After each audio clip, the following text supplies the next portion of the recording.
वो एक विशाल आकार का किला था। आदित्य उस किले के कारागार के अंदर खड़ा हुआ था। उसकी समझ में नहीं आ रहा था। तभी आदित्य की नजर कारागार में बंद एक सुंदर स्त्री पर पड़ी, जो अपना सर घुटनों पर रखकर लगातार रोए जा रही थी। आदित्य उस स्त्री की ओर देखकर बोला, कौन हो तुम और तुम रो क्यों रही हो? उस स्त्री ने अपना चेहरा आदित्य के सामने कर लिया।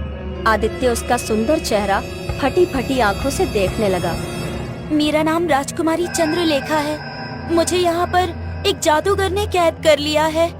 कुछ ही दिनों में वो जादूगर मेरी बलि चढ़ाकर मुझे मार देगा। मुझे यहाँ से ले चलो।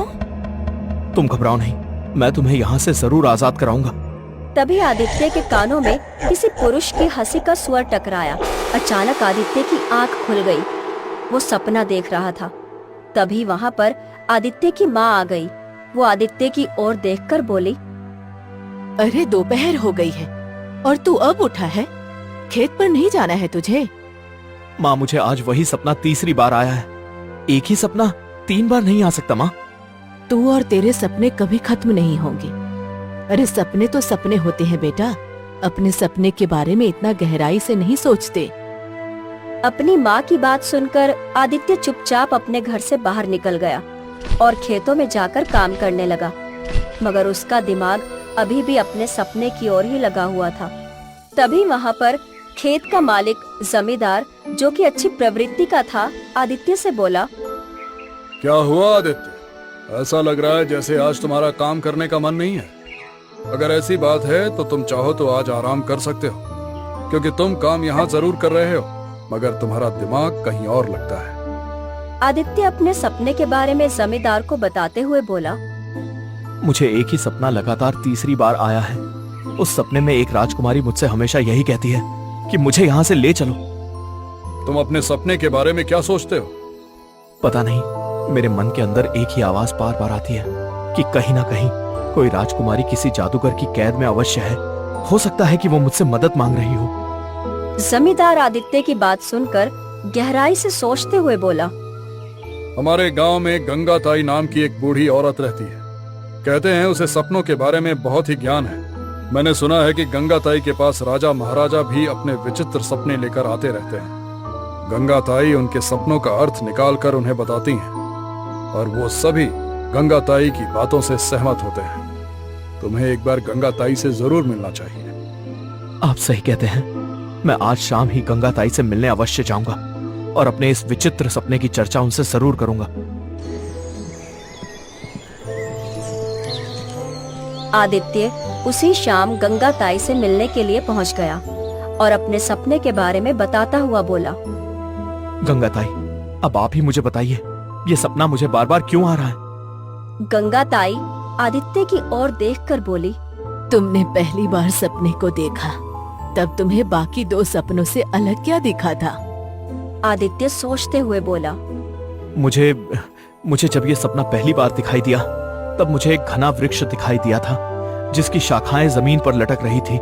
अचानक मैंने खुद को एक किले के अंदर राजकुमारी के पास पाया और फिर उसके बाद मुझे लगातार 2 सपने दिखाई दिए। उसमें मैं अपने आप को एक किले के अंदर राजकुमारी के पास ही पाता हूँ। गंगा ताई रहस्यमयी अंदाज में आदित्य की ओर देखकर बोली, सपने हमसे बहुत कुछ कहते हैं। आदित्य, तुम्हारा सपना कोई मामूली सपना नहीं है, बल्कि एक विचित्र सपना है। तुम्हें तुम्हारे सारे सवालों के जवाब उस घने वृक्ष में मिलेंगे जिसकी शाखाएं जमीन तक लटक रही हैं। तुम्हें उस घने वृक्ष को ढूंढना होगा। हो सकता है कि तुम्हारी किस्मत के सितारे पलट जाएं। लेकिन गंगा ताई, मैं उस घने वृक्ष को कैसे ढूंढूंगा? ढूंढना तो पड़ेगा आदित्य। बगैर मेहनत किए हुए हमें कुछ भी हासिल नहीं होता। गंगा ताई की बात सुनकर आदित्य वहां से चला गया।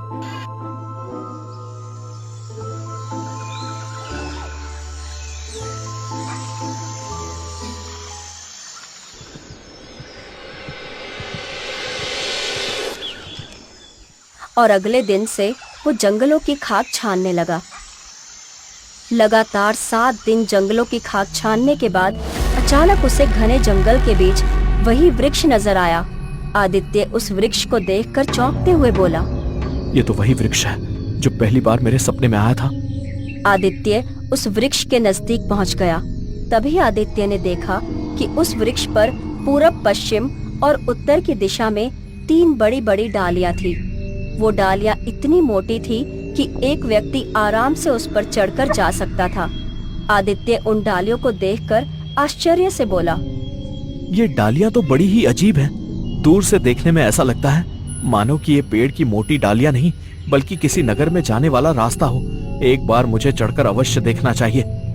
आदित्य उन अलग दिशाओं की ओर जाने वाली तीनों डालियों को देखते हुए गौर से बोला, सबसे पहले मुझे कौन सी दिशा की डाली पर चलना चाहिए?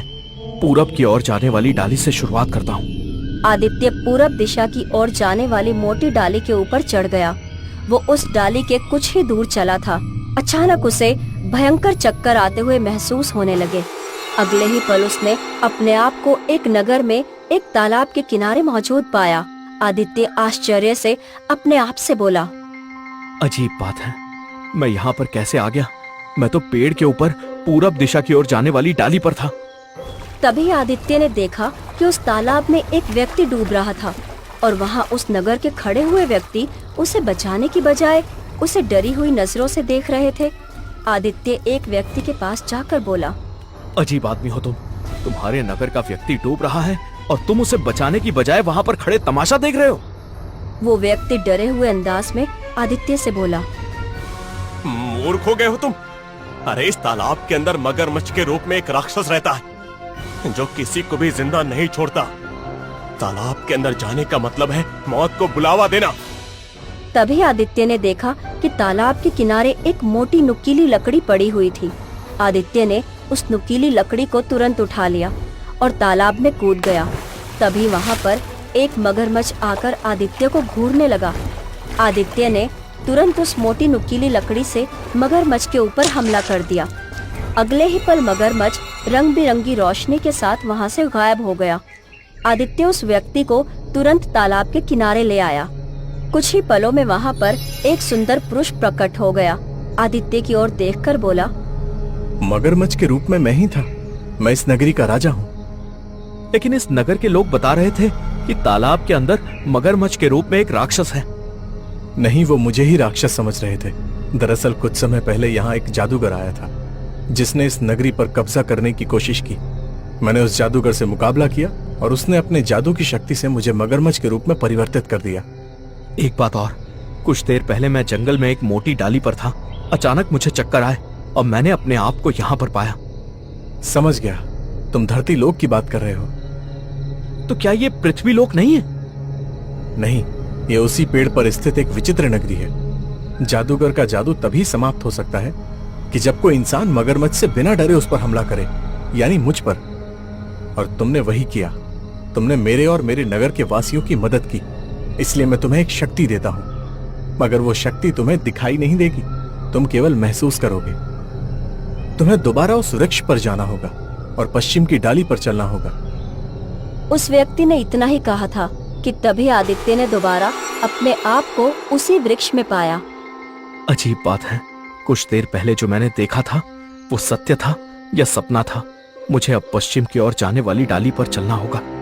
आदित्य पश्चिम की ओर जाने वाली डाली पर चढ़ने लगा। कुछ ही देर के बाद उसे चक्कर आ गए और उसने अपने आप को एक और नगरी में पाया जहाँ पर चारों ओर अंधेरा फैला हुआ था और एक बूढ़ी औरत बैठी हुई रो रही थी। आदित्य उस बूढ़ी औरत की ओर देखकर बोला, क्या हुआ? तुम रो क्यों रही हो? हमारी नगरी का एक राजा राक्षस की कैद में है। वो राक्षस एक शेर की शक्ल में है। जब तक हमारे नगर का राजा आजाद नहीं होगा तब तक हमारे नगर में अंधेरा ही रहेगा। तो क्या इस नगरी में कोई नहीं है जो राक्षस का मुकाबला कर सके? नहीं, शेर के रूप में राक्षस का मुकाबला केवल एक मनुष्य ही कर सकता है। तो क्या यहाँ पर मनुष्य नहीं रहते? हालांकि आप तो मनुष्य की तरह ही दिखाई दे रही हैं। मनुष्य तो पृथ्वी लोक पर रहते हैं, हमारी नगरी तो पेड़ की डाली के ऊपर है। मुझे बताइए, आखिर वो राक्षस कहाँ मिलेगा जो कि शेर की शक्ल में है? मैं उसका मुकाबला करूंगा। बूढ़ी औरत आदित्य को एक खंडर के पास ले गई। आदित्य ने देखा कि उस खंडर के अंदर एक व्यक्ति सलाखों के अंदर कैद था और एक शेर बाहर खड़ा हुआ था।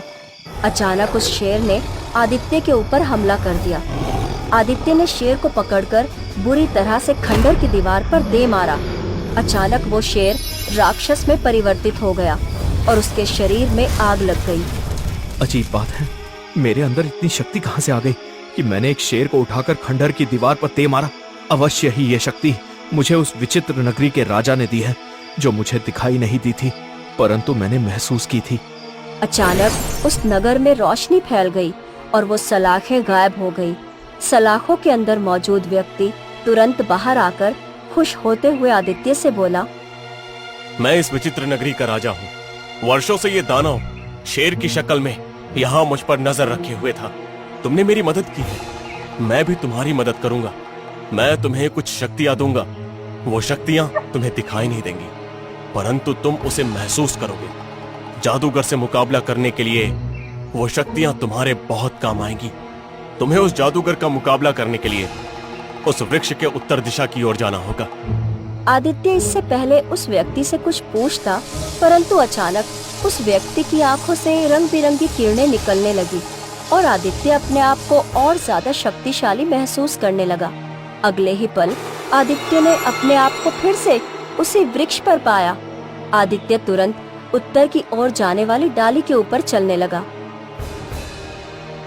अगले ही पल आदित्य को चक्कर आ गए और उसने अपने आप को उसी किले के अंदर मौजूद पाया जिस किले को वो अपने सपने में देखता था। तभी आदित्य के कानों में एक स्त्री के रोने की आवाज टकराई। आदित्य उस आवाज की दिशा की ओर दौड़ने लगा। कुछ ही देर में वो उन सलाखों के सामने खड़ा हुआ था जहाँ पर एक सुंदर स्त्री रो रही थी। आदित्य को देखकर वो अचानक चुप हो गई। आदित्य उस स्त्री को आश्चर्य से देखने लगा। तुम तो वही हो जिसे मैं अक्सर अपने सपने में देखता हूँ।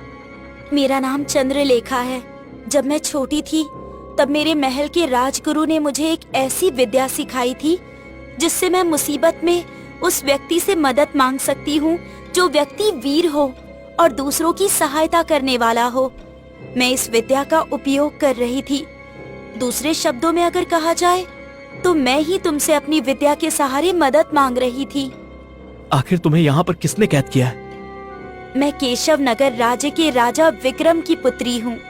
हमारे राज्य में कुछ वर्षों पहले एक जादूगर आया जो हमारे राज्य के निर्दोष लोगों की बलि चढ़ा रहा था। जब ये बात मेरे पिता को पता चली तब उन्होंने जादूगर को अपमानित करके राज्य से धक्के देकर बाहर निकाल दिया। जादूगर बदला लेने के इरादे से मेरा अपहरण करके मुझे यहाँ पर ले आया। कुछ दिन तक तो मैं यही समझती रही कि मैं धरती लोक में किसी किले में कैद हूँ, परंतु कुछ समय बाद मुझे एहसास हो गया कि ये मेरी दुनिया की नगरी नहीं बल्कि किसी और दुनिया की विचित्र नगरी है जहाँ पर मेरे अलावा और कोई नहीं। चंद्रलेखा ने इतना कहा ही था कि तभी वहाँ पर रंग बिरंगी किरणों के साथ एक व्यक्ति प्रकट हो गया जो आदित्य को घूरते हुए बोला, कौन हो तुम? तुम मुझे बताओ कि तुम कौन हो? मैं एक जादूगर हूँ। अब तुम मुझे ये बताओ कि तुम तो इंसान हो और इस नगर में इंसान नहीं रहते, तो तुम यहाँ पर कैसे आए? ये बताना मैं तुम्हें जरूरी नहीं समझता। मैं बस इतना जानता हूँ कि मैं इस सुंदर स्त्री को तुम्हारी कैद से आजाद करवाने आया हूँ। ये सुनकर जादूगर जोर जोर से हंसते हुए बोला, तुम्हें लगता है कि तुम मेरा मुकाबला कर सकते हो?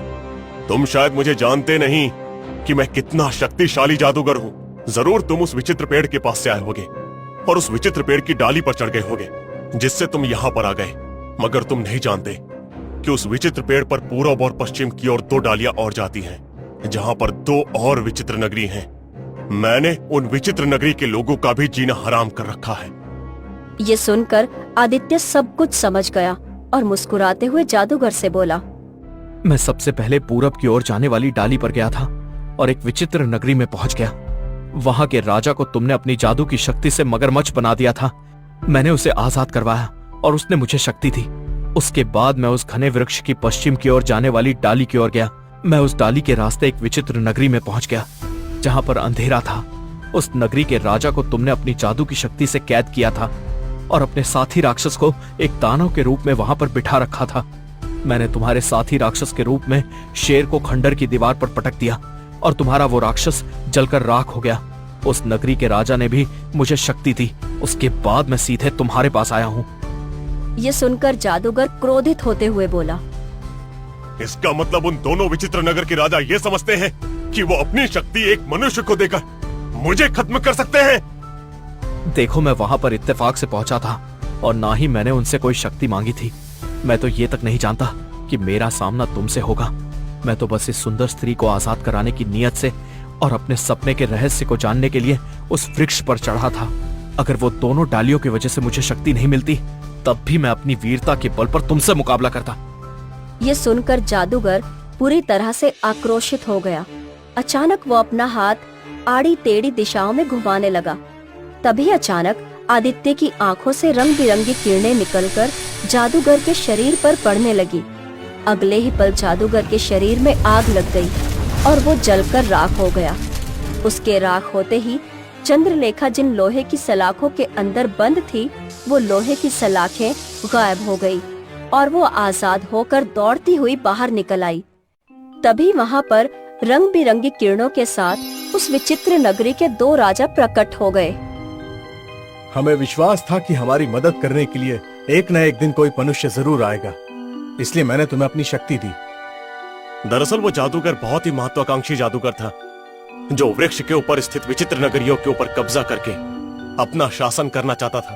पहले उसने अपनी जादू की शक्ति के जोर पर पेड़ के ऊपर स्थित 2 विचित्र नगरों पर कब्जा करना चाहा, मगर वहां के राजा ने, यानी कि हम दोनों ने इनकार कर दिया और उसके बदले की भावना ने एक राजा को मगरमच्छ में परिवर्तित कर दिया और दूसरे राजा को सलाखों में बंद कर दिया और उस नगर में अंधेरा फैला दिया। तुम जिस किले में खड़े हो वो भी एक विचित्र नगरी है। यहाँ के राजा ने हार मान ली और उस जादूगर ने इस विचित्र नगरी के सारे नागरिकों को मारकर उनकी बलि ले ली, क्योंकि वो अमर होना चाहता था। अगर वो तीनों विचित्र नगर के नागरिकों की बलि लेने में कामयाब हो जाता तो उसके बाद वो अमर होकर पृथ्वी लोक में जाकर तबाही मचा देता, लेकिन तुम्हारी वजह से ऐसा संभव नहीं हो सका। अब तुम राजकुमारी चंद्रलेखा को यहाँ से लेकर जा सकते हो, क्योंकि ये तुम्हारी दुनिया की नगरी नहीं है। अचानक चंद्रलेखा और आदित्य ने अपने आप को उस पेड़ के नीचे खड़ा हुआ पाया। आदित्य तुरंत चंद्रलेखा को गंगाताई के पास लेकर पहुंच गया। गंगाताई रहस्यमय अंदाज में आदित्य से बोली, मैंने कहा था ना कि तुम्हारा सपना बहुत ही विचित्र सपना है। कभी कभी हमारे सपने हमसे बड़े बड़े कार्य करवाते हैं। आदित्य, अब तुम राजकुमारी चंद्रलेखा को उनके पिता के पास सौंपाओ। आदित्य ने ठीक वैसा ही किया।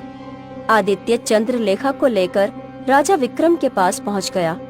राजकुमारी चंद्रलेखा अपने पिता को आदित्य की सारी बहादुरी बताने लगी। राजा विक्रम आदित्य की ओर देखकर मुस्कुराते हुए बोला, मैंने तो हार मान ली थी। मुझे लगा था मैं अपनी पुत्री को दोबारा जीवन में कभी नहीं देख पाऊंगा, लेकिन तुम्हारी वजह से मुझे मेरी पुत्री वापस मिल गई। मैं अपनी पुत्री का विवाह तुमसे करूंगा और मैं तुम्हें अपने राज्य का राजा बनाने की घोषणा करता हूँ। आदित्य का विवाह राजकुमारी चंद्रलेखा से संपन्न हो गया और